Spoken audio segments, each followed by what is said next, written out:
જીવનમાં છે ને ઘણીવાર એવી સ્થિતિ આવે કે આપણને સમજાતું નથી શું કરવું.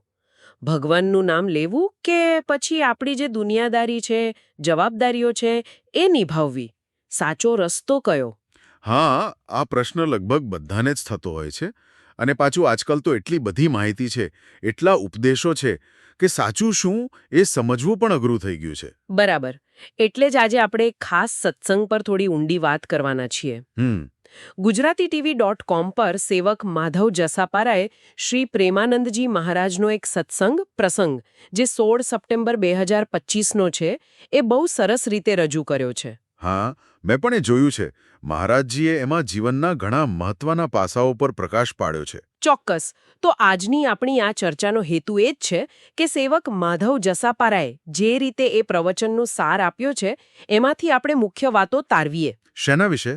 ભક્તિ, કર્મ, પછી પેલું મનની શાંતિ કેવી રીતે મળે, મોહ અને પ્રેમમાં શું ફરક છે અને જીવન જીવવાની સાચી રીત કઈ, આ બધા મુદ્દાઓ. બરાબર. જેથી સાંભળનારને એમના જીવન માટે કંઈક સ્પષ્ટતા મળે, પ્રેરણા મળે. હા, એ જ. આપણો પ્રયાસ એ રહેશે કે મહારાજજીના શબ્દોનું જે ઊંડાણ છે એ સમજીએ. ખાસ કરીને પેલું ભક્તિ અને રોજિંદા જીવનના કામકાજ વચ્ચે સંતુલન કેવી રીતે રાખવું. હા, એમાં જે સૂક્ષ્મ ભેદ છે એને સમજવાનો પ્રયત્ન કરીશું. તો ચાલો ગુજરાતીટીવી.com પર પ્રસ્તુત સેવક માધવ જસાપરા દ્વારા પ્રસ્તુત આ જ્ઞાન સાગરમાં આપણે પણ ડૂબકી મારીએ અને સમજીએ કે પ્રેમાનંદજી મહારાજ શું કહેવા માંગે છે. શરૂ કરીએ. શરૂઆત એક સામાન્ય પણ બહુ ગહન પ્રશ્નથી કરીએ. ઘણાને થાય કે સાચો ભક્ત કોણ? જે ખાલી માળા ફેરવે એ કે પછી જે સમાજની સેવા કરે એ? મહારાજજી શું કહે છે આના પર?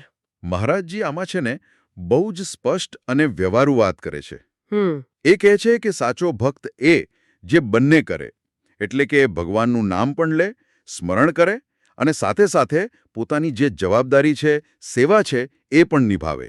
ઓ, એટલે બંને જરૂરી છે. હા, ખાસ કરીને જે ગૃહસ્થ આશ્રમમાં છે, જે સંસારમાં રહે છે, એમના માટે તો આ જ રસ્તો શ્રેષ્ઠ છે. એટલે એમ નહીં કે હું તો બસ નામ જપીશ, બીજું કંઈ નહીં કરું, અથવા તો હું તો સેવા જ કરીશ, નામ જપવાનો ટાઈમ નથી. ના ના, બિલકુલ નહીં. મહારાજજીએ ભેદ સ્પષ્ટ કરે છે. જે વ્યક્તિ બધું છોડી દે, સંસારનો ત્યાગ કરે અને ભિક્ષા માંગીને ફક્ત નામ જપે, એ રસ્તો વિરક્ત સંતો માટે છે, સંન્યાસીઓ માટે છે. બરાબર. પણ જે ગૃહસ્થ છે, જેના પર કુટુંબની, સમાજની, નોકરી ધંધાની જવાબદારી છે, એણે ભગવાનનું નામ લેતા લેતા આ બધી ફરજો નિભાવવી જ પડે. એનાથી ભાગી ન શકાય. આ સાંભળીને પેલું ગીતાનું યાદ આવે છે. અર્જુનને કહ્યું ને. હા, બરાબર પકડ્યું તમે. મહારાજજી ઘણીવાર ગીતાનો જ આધાર લે છે. એ ગીતાના 8મા અધ્યાયનો 7મો શ્લોક ટાંકે છે. તસ્માત સર્વેષુ કાલેષુ મામ અનુસ્મર યુધ્ય ચ. એનો અર્થ શું? એનો અર્થ છે કે માટે તું બધા સમયે મારું સ્મરણ કર અને યુદ્ધ પણ કર. અહીં યુદ્ધ એટલે શું? તો કે આપણું કર્તવ્ય, આપણી જવાબદારી. અચ્છા, આપણું રોજિંદુ જીવન જ એક યુદ્ધ છે એમ. હા, તો જે માણસ ભગવાનને યાદ કરતા કરતા પોતાના ભાગે આવેલું કામ, પોતાની ફરજ બજાવે છે, એ જ સાચો ભક્ત, સાચો સાધક. કેમ? કારણ કે જુઓ, જો તમે ખાલી કર્મ જ કરશો, સેવા જ કરશો, નામ નહીં લો તો એ કર્મ કદાચ બંધનનું કારણ બની શકે. એનાથી મુક્તિ ના મળે. અને જો તમે ખાલી નામ જપ કરશો અને કર્તવ્ય છોડી દેશો, તો તમે તમારી જવાબદારીમાંથી ભાગ્યા કહેવાઓ. એ પણ બરાબર નથી. એટલે બંનેનો મેળ જરૂરી છે. આ બહુ મહત્વની સ્પષ્ટતા છે, કારણ કે ઘણા લોકો આમાં જ ગૂંચવાયા કરે છે. પણ જીવનમાં ખાલી આ એક જ પડકાર નથી હોતો. બીજો એક મોટો પડકાર છે, પેલી નિરાશા, નકારાત્મકતા. હા, એ પણ છે. ઘણીવાર આપણી આસપાસના લોકો જ આપણને કહેતા હોય, અરે આ તમારાથી નહીં થાય, આ બધું છોડી દો, બહુ અઘરું છે. આવું કોઈ કહે ત્યારે શું કરવું? મહારાજજી આના માટે શું કહે છે? મહારાજજી આના પર બહુ સરસ વાત કરે છે. એ કહે છે કે બીજા કોઈના કહેવાથી કે નિરાશ કરવાથી આપણે હાર નહીં માનવાની. આપણો જે ઉત્સાહ છે એ કોઈ માણસ કે પરિસ્થિતિ પર આધારિત ના હોવો જોઈએ. તો કોના પર? એ સીધો ભગવાન સાથે જોડાયેલો હોવો જોઈએ. જો આપણું મન ભગવાન સાથે લાગેલું છે, આપણો ભરોસો ભગવાન પર છે, તો પછી દુનિયા ગમે તે કે આપણો ઉત્સાહ ઓછો નહીં થાય. કહેવું સહેલું છે, પણ કરવું, વ્યવહારમાં ટકાવી રાખવું અઘરું નથી. એના માટે મહારાજજી પોતાનો દાખલો આપે છે. એમ? શું કહે છે? એ કહે છે કે નાનપણમાં, યુવાનીમાં એમને એવા સિદ્ધ મહાપુરુષોનો સંગ મળેલો કે એમના ખાલી દર્શન કરવાથી એમની વાતો સાંભળીને ભગવાનને પામવાની એવી તીવ્ર ઈચ્છા જાગતી કે બીજું કશું યાદ જ ના આવે. ઓહો. હા, તો એવા સાચા સંતોનો સંગ મળ્યો ને એટલે ધ્યેય એકદમ સ્પષ્ટ થઈ ગયો. બસ ભગવાનને પામવા છે. હવે જ્યારે લક્ષ્ય આટલું પાક્કું હોય અને આવો સારો સંગ હોય પછી નિરાશા કે લોકોની વાતોની અસર ના થાય. એટલે બે વસ્તુ મહત્વની થઈ, સાચો સંગ અને હા, પાક્કું લક્ષ્ય. બરાબર. આ બે વસ્તુ હોય તો નિરાશા દૂર રહે, ઉત્સાહ ટકી રહે, ભગવાન સાથેનો સંબંધ અને સત્સંગ હમ, આ બહુ જરૂરી છે. હમ, સત્સંગ અને દ્રઢ લક્ષ્ય, હમ. આ બે મુખ્ય સૂત્રો મળ્યા. હવે એક એવો પડકાર જે લગભગ દરેક સાધકને નડે છે, પછી એ સંસારમાં હોય કે બધું છોડી દીધું હોય, એ છે કામ, વાસના. હા. ગીતામાં પણ એને મોટો શત્રુ કયો છે. હા, મા શત્રુ. આના પર જીત કેવી રીતે મેળવીએ? આ તો બહુ જ અઘરો અને અંદરનો સંઘર્ષ છે. મહારાજજી આનો શું ઉપાય બતાવે છે? હા, આ બહુ જ અગત્યનો સવાલ છે અને મહારાજજી આના પર એકદમ સ્પષ્ટ અને પ્રેક્ટિકલ રસ્તો બતાવે છે. શું છે એ રસ્તો? એ પહેલાં તો ગીતાનો શ્લોક ટાંકે છે પેલો ધ્યાયતો વિષયાન પુંસઃ વાળો. હા. એનો ભાવ એ છે કે કામનો જન્મ ક્યાંથી થાય છે? વિષયોના ચિંતનથી. હા. જ્યારે આપણે કોઈ વિષયનું એટલે કે જે ઇન્દ્રિયોને ગમે છે, આંખને કાનને વગેરે, એનું વારંવાર મનમાં ચિંતન કરીએ, વિચારીએ, ત્યારે એમાં આસક્તિ થાય અને એ આસક્તિમાંથી પછી કામના જન્મે. તો આ ચક્કર તોડવું કઈ રીતે? ખાલી વિચારવાનું બંધ કરવાથી? મહારાજજી 4 મુખ્ય કારણો ગણાવે છે જેનાથી આ કામના વધે છે. કયા 4? એક તો ખોટું જોવું, એવી વસ્તુઓ જોવી જે મનને બગાડે. બીજું, ખોટું સાંભળવું, એવી વાતો જે વાસના જગાવે. ત્રીજું, ખોટા લોકોનો સંગ કરવો, જેમની વૃત્તિ ખરાબ હોય. અને ચોથું, અને સૌથી મુખ્ય, આ બધાનું મનમાં વારંવાર ચિંતન કરવું. હા. તો ઉપાય સીધો છે. આ 4 વસ્તુથી બચવાની કોશિશ કરવી, પૂરેપૂરી. જય વિષયો તરફ ત્યારે શું? ત્યારે મહારાજજી કહે છે, હિંમત નહીં હારવાની. જેવી ખબર પડે કે આવો વિચાર આવ્યો, એ જ સેકન્ડે પૂરી તાકાતથી જબરદસ્તીથી ભગવાનના નામનું જપ શરૂ કરી દેવાનું. કોઈ પણ નામ? હા, કોઈ પણ ઇષ્ટદેવનું નામ. મહારાજજી ખાસ રાધા રાધા નામ લેવાનું કહે છે, પણ તમે કોઈ પણ નામ લઈ શકો અથવા તો મોટેથી કીર્તન કરવા માંડવાનું. એમ? હા, મહારાજજી ભાર દઈને કહે છે કે આ માયા છે ને એ બહુ બળવાન છે, સહેલાઈથી પીછો ના છોડે. પણ એનાથી વધુ બળવાન ભગવાનનું નામ છે અને ભગવાનની શરણાગતિ છે. શરણાગતિ. હા, પાછો ગીતાનો શ્લોક યાદ કરાવે છે. દેવી હિ યેષા ગુણમયી મમ માયા દુરત્યયા મામેવ યે પ્રપદ્યન્તે માયા મેતામ તરંતી તે. એટલે કે મારી આ માયાને તરવી બહુ મુશ્કેલ છે, પણ જે મારું જ શરણ લે છે એ આ માયાને તરી જાય છે. તો શરણ લેવું, સાચો પસ્તાવો કરવો કે હવે આ ભૂલ નહીં કરું, એવો પાક્કો નિર્ણય કરવો અને સતત નામ જપ કરતા રહેવું. આ જ રસ્તો છે કામના જેવા શત્રુ પર જીત મેળવવાનો. નામ જપની તાકાત અને શરણાગતિ ખરેખર બહુ સચોટ ઉપાય. આ વાતને જ આગળ વધારીએ. સાધનાના 2 મુખ્ય અંગો ભજન અને નામ જપ. આ 2 શબ્દો આપણે બહુ સાંભળીએ છીએ. શું આ બંને એક જ છે કે અલગ છે? મહારાજજી શું કહે છે? મહારાજજી આ બંને શબ્દોનો અર્થ એકદમ સ્પષ્ટ કરી દે છે. હા. એ કહે છે કે ભજન શબ્દનો મૂળ અર્થ છે સેવા. ભજ ધાતુ સેવાના અર્થમાં વપરાય છે. સેવા એટલે કેવી સેવા? કોઈ પણ સેવા.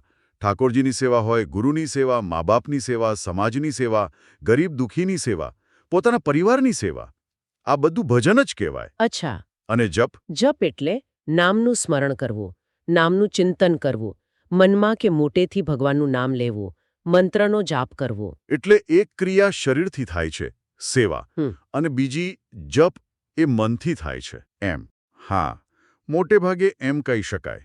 મહારાજજી પેલી તુલસીદાસજીની ચોપાઈ પણ ટાંકે છે. હનુમાનજી કહે છે ને, ક હનુમંત વિપતિ પ્રભુ સોઈ, જબ તવ સુમિરન ભજન ન હોય. હા, સાંભળી છે. એનો અર્થ શું? કે હે પ્રભુ, વિપત્તિ તો ત્યારે જ છે જ્યારે તમારું સુમિરણ એટલે સ્મરણ જપ અને ભજન એટલે સેવા નથી થતું. જુઓ, અહીં પણ બંને શબ્દો સાથે જ વાપર્યા છે. એ બતાવે છે કે બંનેનું મહત્વ છે. સાધનામાં શરીરથી સેવા અને મનથી સ્મરણ બંને જોઈએ. અને પેલું જે કહેવાય છે કે તન, મન અને ધન ત્રણે ભગવાનના કામમાં વાપરવા જોઈએ, એ આની સાથે જોડાયેલું છે. બિલકુલ. મહારાજજી સમજાવે છે કે તન એટલે કે શરીરની શુદ્ધિ કેવી રીતે થાય? સેવાથી. જ્યારે આપણે નિસ્વાર્થ ભાવે સેવા કરીએ ત્યારે આપણું શરીર પવિત્ર થાય. બરાબર. મનની શુદ્ધિ કેવી રીતે થાય? ભગવાનના નામ સ્મરણથી, એમના ગુણ ગાવાથી, સત્સંગથી. અને ધનનું. અને ધનની શુદ્ધિ થાય દાન કરવાથી, સારા કામમાં વાપરવાથી, જેમ કે ભક્તોની સેવા, સંતોની સેવા, ગાયોની સેવા, અન્નદાન, વસ્ત્રદાન, બીમારની સેવા, આ બધું. તો જ્યારે આપણું તન સેવાથી, મન સ્મરણથી અને ધન દાનથી ત્રણેય શુદ્ધ થાય અને ભગવાન તરફ લાગે, ત્યારે ભગવાનની કૃપા સહેલાઈથી મળે છે. વાહ, આ તો બહુ ઊંડી વાત છે. હવે નામ જપ વિશે એક બીજો પ્રશ્ન. ઘણા નવા સાધકોને આ મૂંઝવણ થતી હોય છે. શરૂઆતમાં છે ને મન બહુ ભટકે, એક નામ કે એક રૂપ પર ટકે નહીં. ક્યારેક રામ રામ કરે, ક્યારેક કૃષ્ણ કૃષ્ણ, ક્યારેક શિવ શિવ. તો આમ અલગ અલગ ભગવાનના નામ લેવા એ શું ખોટું છે? કોઈ દોષ લાગે? ના, મહારાજજી આ બાબતે બહુ જ સાધકોને હળવા રહેવાનું કહે છે. એમ? એ કહે છે કે શરૂઆતમાં મન બહુ ચંચળ હોય. એનું એક જગ્યાએ લાગવું બહુ અઘરું છે. એટલે જો શરૂઆતમાં મન અલગ અલગ ભગવાનના નામમાં, રૂપમાં, એમની લીલાઓમાં ફરે છે, એમાં આનંદ લે છે, તો એમાં જરાય દોષ નથી. ઉલટાનું એ સારું છે. સારું? કેવી રીતે? કારણ કે મન સંસારની ફાલતુ વાતોમાં ફરવાને બદલે ભગવાનના કોઈને કોઈ સ્વરૂપમાં તો ફરી રહ્યું છે ને. મુખ્ય હેતુ તો મનને સંસારમાંથી પાછું વાળીને ભગવાનમાં લગાવવાનો છે. પછી ભલે ને શરૂઆતમાં અલગ અલગ સ્વરૂપમાં લાગે. એટલે પછી ધીરે ધીરે એક ભગવાન પર મન સ્થિર થઈ જશે. હા. મહારાજજી કહે છે કે જેમ જેમ સાધના વધશે, ભગવાન માટે પ્રેમ જાગશે, તેમ તેમ મન આપોઆપ એક ઇષ્ટદેવ પર ટકી જશે. પછી પેલી એક નિષ્ઠા આવી જશે. જેમ મીરાબાઈને હતી. બરાબર. મીરાબાઈ કહે ને, મેરે તો ગિરધર ગોપાલ દૂસરો ન કોઈ.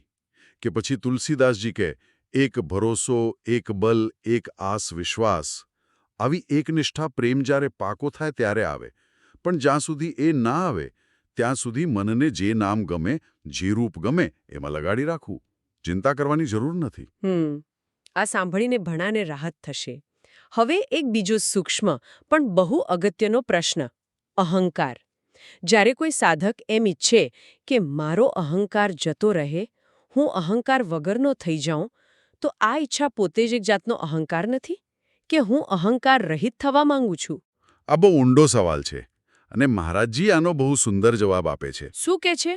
એ સ્પષ્ટ કરે છે કે હું અહંકાર રહિત થાઉં એવી પ્રાર્થના કરવી, એવી ઈચ્છા રાખવી એ અહંકાર નથી. એ તો ઉલટાની દીનતા છે, નમ્રતા છે, સાચી સાધનાની નિશાની છે. એ બતાવે છે કે સાધકને પોતાના દોષ દેખાય છે અને એને દૂર કરવા માંગે છે. તો અહંકાર ક્યારે કહેવાય? પણ જો કોઈ એમ કહે કે હું અહંકાર રહિત છું અથવા મારામાં તો હવે બિલકુલ અહંકાર નથી રહ્યો, તો એ ચોક્કસ અહંકાર જ છે. ઓહ, એટલે કે અહંકાર સાવ જતો નથી રહેતો? મહારાજજી સમજાવે છે કે અહંકાર એટલે કે હુંનું ભાન એ ક્યારેય મળતું નથી, એ ફક્ત બદલાય છે. બદલાય છે? કેવી રીતે?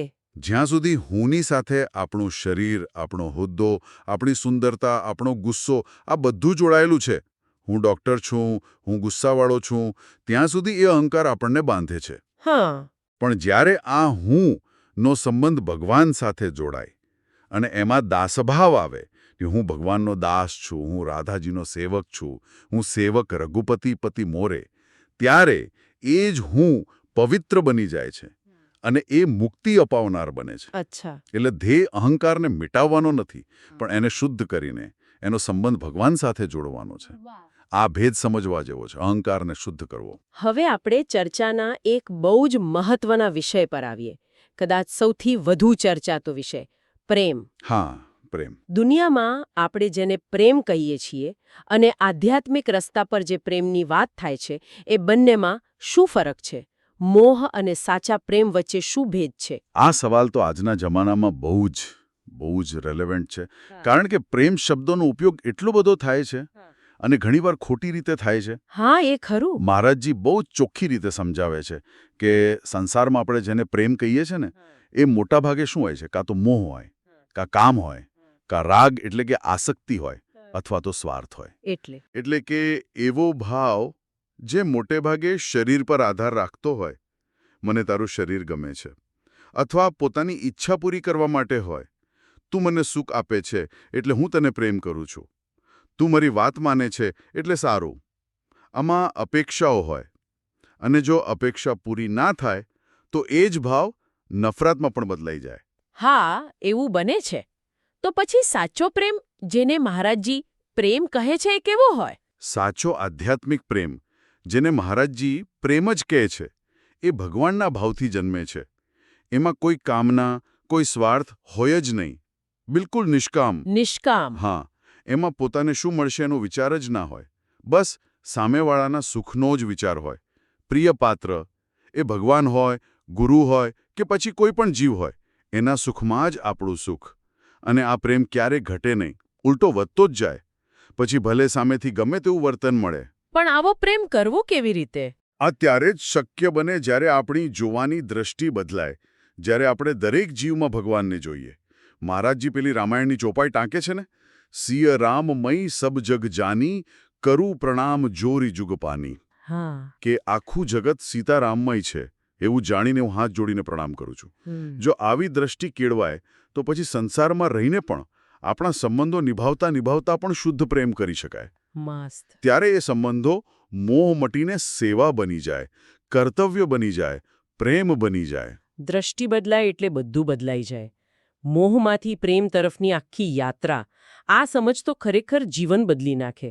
અને હવે અંતિમ પ્રશ્ન તરફ જઈએ. હા, શાસ્ત્રોમાં પેલી 4 પ્રકારની મુક્તિની વાત આવે છે: સાલોક્ય, સામીપ્ય, સારૂપ્ય, સાયુજ્ય. ભગવાનના લોકમાં જવું, એમની પાસે રહેવું, એમના જેવું રૂપ પામવું, એમનામાં ભળી જવું. શું આમાંથી કોઈ એક મુક્તિ મેળવવી એ જ સાધનાનું છેલ્લું લક્ષ્ય છે? આ પ્રશ્ન પર મહારાજજીનો જવાબ બહુ જ હૃદયને સ્પર્શી જાય એવો હોય છે. શું કહે છે? કામ પ્રેમ, પેલો પ્રેમ એ હજારો ગણો શ્રેષ્ઠ છે. એમ મુક્તિ કરતા પણ શ્રેષ્ઠ. હા, એ તો ત્યાં સુધી કહે છે કે જે સાધક મુક્તિ માંગે છે કે સિદ્ધિઓ માંગે છે, એણે હજુ ભગવાનના પ્રેમનો સાચો સ્વાદ ચાખ્યો જ નથી. મુક્તિ કે સિદ્ધિઓ મેળવવા કરતાં તો ભગવાનના વિરહમાં રડવું, એમની યાદમાં તડપવું, એમને બોલાવા, એમની લીલાઓ ગાવી, આમાં જે મજા છે, જે આનંદ છે, જે રસ છે, એ પેલી મુક્તિમાં પણ નથી. એટલે મુક્તિની ઈચ્છા પણ પ્રેમમાં નડતરરૂપ છે. હા, મહારાજજી એવું જ માને છે. સાચો પ્રેમી ભક્ત ક્યારેય મુક્તિ માંગે જ નહીં. એને શું જોઈએ? બસ ભગવાનની સેવા, ભગવાનનો સાથ, ભગવાનનો પ્રેમ. બસ એટલું જ. હા, એ ઘણા ભક્તોના દાખલા આપે છે જે કહે છે કે અમને વૈકુંઠ નથી જોઈતું, સ્વર્ગ નથી જોઈતું, બ્રહ્મલોક નથી જોઈતો, કોઈ સિદ્ધિ નથી જોઈતી. અમને તો બસ અમારા ઠાકુર જોઈએ. એમની સાથે આંખ લડાવવી છે, એમના માટે રડવું છે, એમને રીઝવવા છે. એ કહે છે, રામ કેવલ પ્રેમ પ્યારા, જાની લેહુ જો જાન નિહારા. વાહ. ભગવાનને તો ખાલી પ્રેમ જ વહાલો છે. જે આ વાત જાણે છે એ જ ખરો જાણકાર છે. વૃંદાવન જે પ્રેમની નગરી છે, ત્યાં ઉદ્ધવ જેવા જ્ઞાની પણ ગોપીઓના પ્રેમની રજ માથે ચઢાવવા માટે ત્યાંનું ઘાસ બનવા તૈયાર હતા. એટલે મહારાજજીનો સ્પષ્ટ સંદેશ છે, બીજું કશું ના માગો, સીધો ભગવાનનો શુદ્ધ પ્રેમ જ માગો. એ જ સૌથી મોટી પ્રાપ્તિ છે. અદ્ભુત. આ તો આખી સાધનાના લક્ષ્યને જ નવી દિશા મળી ગઈ. મુક્તિથી પણ આગળ પ્રેમ. તો આજે આપણે શ્રી પ્રેમાનંદજી મહારાજના આ સત્સંગના વિચારો, જે gujaratiTV.com પર સેવક માધવ જસાપરાએ સરસ રીતે રજૂ કર્યા છે, એની ઊંડી ચર્ચા કરી. આપણે મુખ્યત્વે એ સમજ્યા કે સંસારમાં રહીને ભક્તિ અને કર્તવ્યનું સંતુલન કેવી રીતે રાખવું. હા, અને એ પણ જાણ્યું કે જીવનમાં નિરાશા આવે, નકારાત્મકતા આવે, અને ખાસ કરીને પેલી કામ જેવી વાસનાઓ, એના પર ભગવાનના નામ જપની શક્તિથી અને શરણાગતિથી કેવી રીતે જીત મેળવવી, અને એમાં સારો સંગ અને પાકું લક્ષ્ય કેટલા જરૂરી છે. અને સાચો, નિષ્કામ, ભગવાનના ભાવવાળો પ્રેમ, એ બે વચ્ચેનો તફાવત પણ સમજ્યા. અને છેલ્લે સૌથી મહત્વની વાત કે પેલી શાસ્ત્રોમાં કહેલી મુક્તિઓ કરતાં પણ ભગવાનનો શુદ્ધ પ્રેમ મેળવવો એ જ જીવનનું અને સાધનાનું સૌથી મોટું લક્ષ્ય અને સાચો આનંદ છે. આ બધા વિચારો ખરેખર બહુ ગહન છે. આના પર મનન કરવું પડે. ખાલી સાંભળી લેવાથી ના ચાલે. બિલકુલ.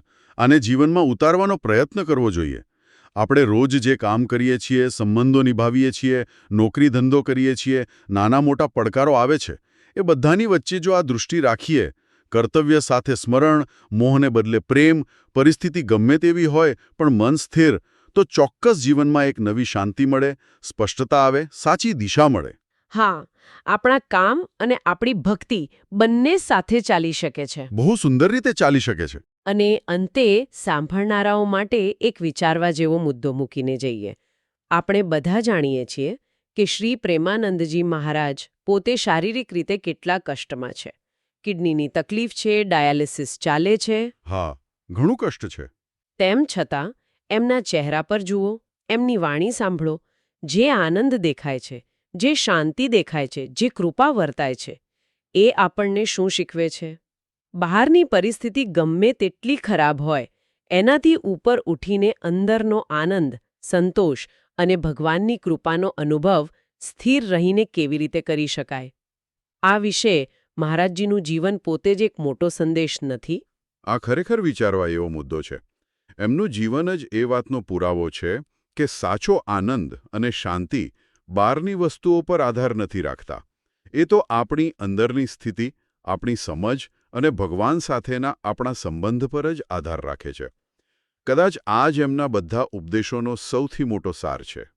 ગુજરાતીTV.com અને સેવક માધવ જસાપરા તરફથી આપ સૌને એક વિનંતી છે. જો આપને આજની આ ચર્ચા ગમી હોય, આ વિચારો સ્પર્શી ગયા હોય, તો આપના અભિપ્રાય નીચે કોમેન્ટ બોક્સમાં જરૂર લખજો. અમને એ જાણવું ગમશે. હા, આપના પ્રતિભાવો અમને પ્રોત્સાહન આપશે. અને હા, ગુજરાતીTV.com ને લાઇક કરજો, તમારા મિત્રો અને પરિવાર સાથે શેર કરજો અને ચેનલને સબસ્ક્રાઇબ કરવાનું ભૂલતા નહીં. ફરી મળીશું આવા જ કોઈ ગહન વિષય સાથે. રાધે રાધે. રાધે રાધે.